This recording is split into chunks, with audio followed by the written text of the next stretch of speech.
when you were looking at the reading guide was that it broke it down into a three-step process. That's my steps 2, 3, and 4 up on the smartboard right now, which we're going to have to remember the molarity equation. Now, the middle step is stoichiometry. So that's something that we should hopefully be used to, of knowing how to use the coefficients from a balanced equation to convert from one thing to another. What I'd like to do, and I don't know if it helps out for you to do it in your notebook or not, is I'm going to go over a couple of sample problems with you right now. Because what I can tell you is your lab next class is going to have you doing solution stoichiometry. When we eventually give you a unit test, there will be solution stoichiometry. This is actually the only math thing that we have in this unit, unless you count like numbers from a +1 to a -2 and figuring out charges and things like that as math, which I'm going to say isn't. So I have a step-by-step of how we're going to go about solving this. Now, if you're going to follow along, I would not, well, I mean, if you want to write down the problem, you can, but I think that's a little much to write down. So on the top, you see, here's my question, and I just continued the same 4 steps. So what the question says is, what is the concentration of 25 mils of an unknown nitric acid solution if it took 33.3 mils of 0.52 barium hydroxide to neutralize it? This is similar to what you're going to see in the lab. Actually, the trays that you have for the lab next time, some of the chemicals have their formula and then a question mark in front of the molarity symbol, because you're going to figure out what the molarity of it is. A couple of the chemicals are of known concentration, so we're going to have you work with that as well. But our goal is for you to figure out how to solve a problem like this. Now, part of it, because when I was looking around at some people starting to do the reading guide, is we have to keep track of what number goes with what thing. And that was an issue that I saw with some of you, was we were matching up the molarity of one thing, like the barium hydroxide, with the volume of the other thing, the nitric acid. And that doesn't make sense. That's not what we've taught you before of how to do these types of things. So there is a little kind of bookkeeping within it. So I'm going to now go to the next slide and start doing these steps 1, 2, 3, and 4. Nitric acid was the acid given to me in the problem, HNO3. Barium hydroxide was the base given to me, BaOH2.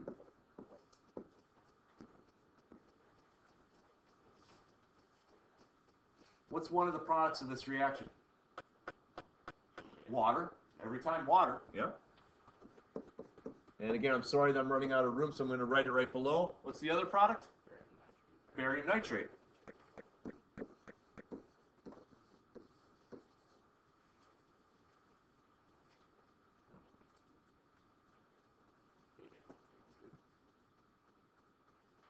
Are we happy?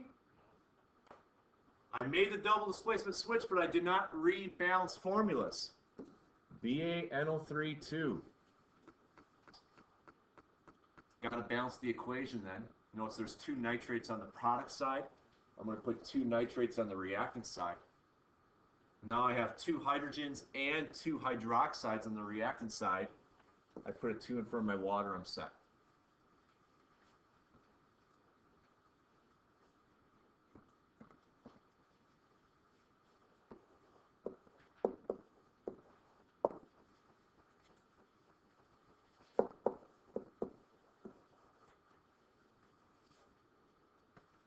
Oops. Sorry. Barium hydroxide was 33.3 milliliters. And 0.52 molar.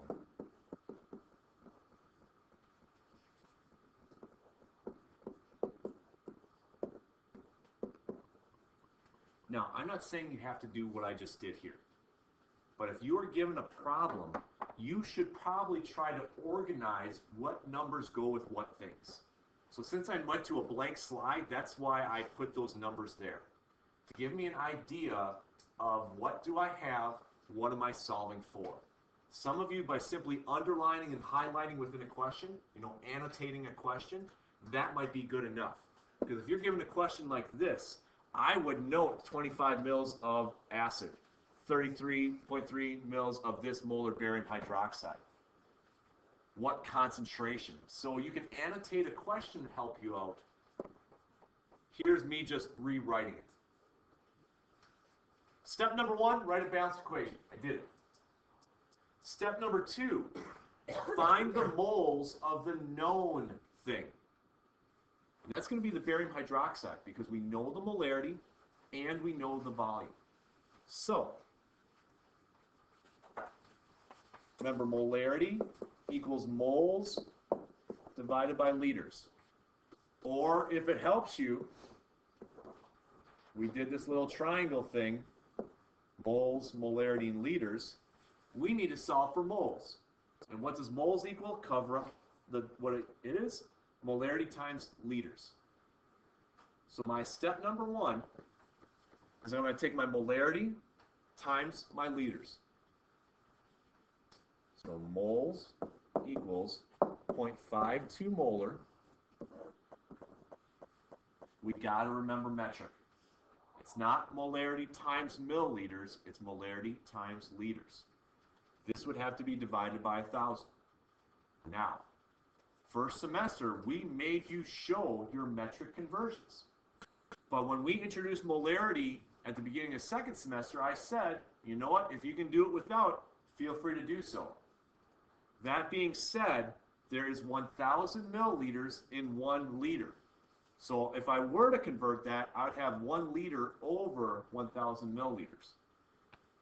But if you can do that without a calculator and without writing a conversion, that's what you would show. It's your decision of which way to go about doing that. But we need to do it correctly. 0.0173 is what I got.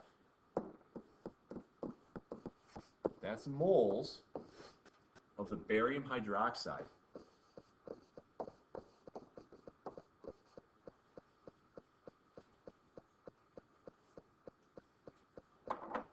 This was, again, on my sheet, step number 2.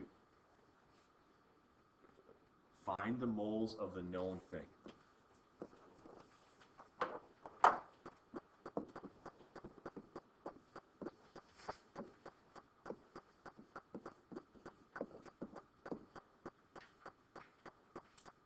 My next step, if I go back to the previous slide, is stoichiometry.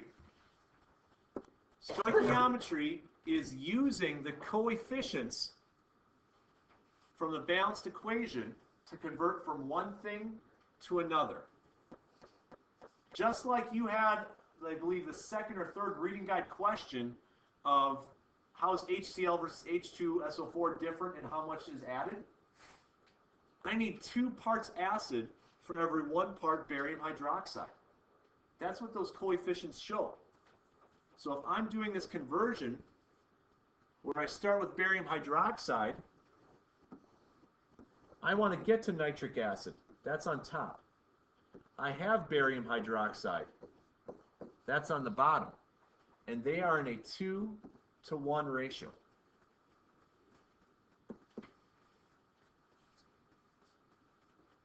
.0346 moles of HNO3.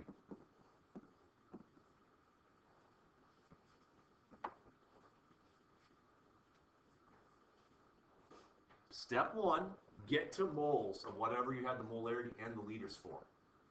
Step 2, use stoichiometry, the coefficients, to convert to the new thing. Now, finally, step number 3. Typically, solution stoichiometry is used to then go to the molarity of the unknown. You actually had a question in your reading guide that was to solve for the volume instead. Remember, in this molarity triangle, as long as you have 2 of the 3 variables, you can solve for whatever else you want. But in this question, we want the molarity of the HNO3. To solve for molarity, It's moles divided by liters. Here's my moles. I'm going to divide it by my 0.025 liters. Remember the 25 milliliters that started this off.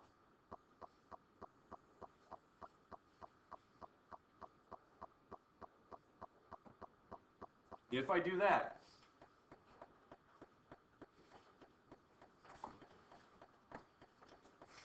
I would take 0.0346 divided by 0.025.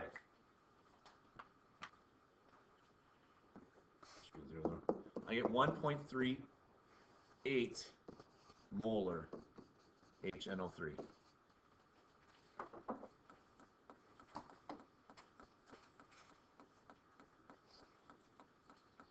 I guess technically with that 0.52 molar to start off the problem, I would round that to 1.4 molar, keeping intact my sig dates.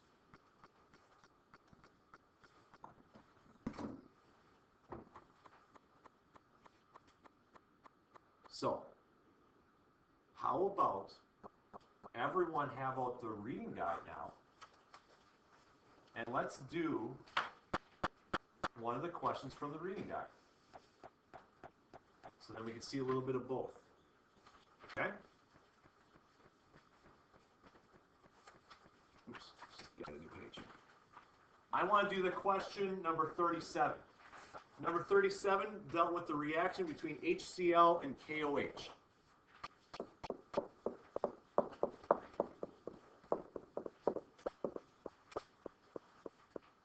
Again, if you don't have the book, that's okay. So number 7 was asking you to do 2 sample problems in the textbook, number 37 and 38.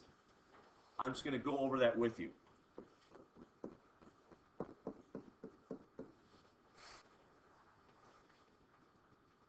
It gave you 1.0 molar of the KOH, or 1.00 molar, sorry. It gave you 25 mils of the KOH.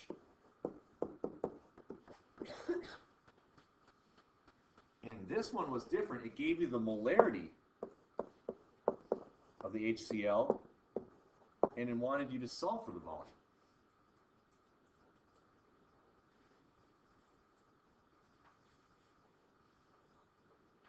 Step number 1 in solution stoichiometry, figure out the moles of what you know. I know the KOH, because I know the molarity and the volume. To solve for moles, it's molarity times liters. So 1.00 molar multiplied by 0.0250 liters. Hopefully, you don't need a calculator to solve that. 0.0250 moles KOH.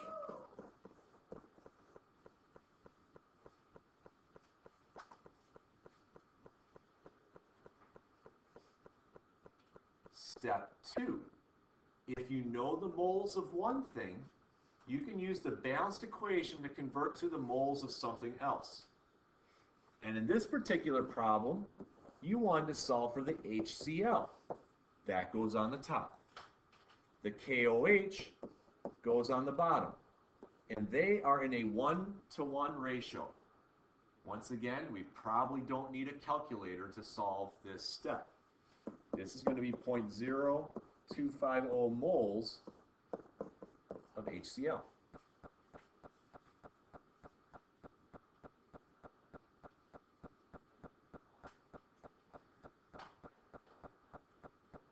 Finally, step number 3, solve for the unknown thing. Let's go back up and look at our equation. You're given the molarity, and you know the moles. It wants you to solve for the volume, the milliliters. Remember our molarity triangle. In this particular problem, we now have the moles and the molarity. We want to solve for liters. If you cover up what you want to solve for, it shows you how to solve for it. Moles over molarity. So, I have the moles. I'm going to divide it by the molarity. That would get me 0.055 liters. And how many milliliters is that the same as? 55. Multiply by 1,000.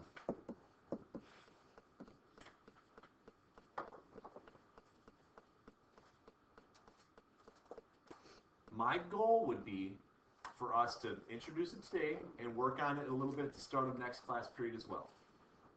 But this is what you can expect, either the first problem or the second problem. Our homework isn't going to be based upon this because I want to just give you a little taste of this. You're going to actually see this on the lab next time instead. Open it up.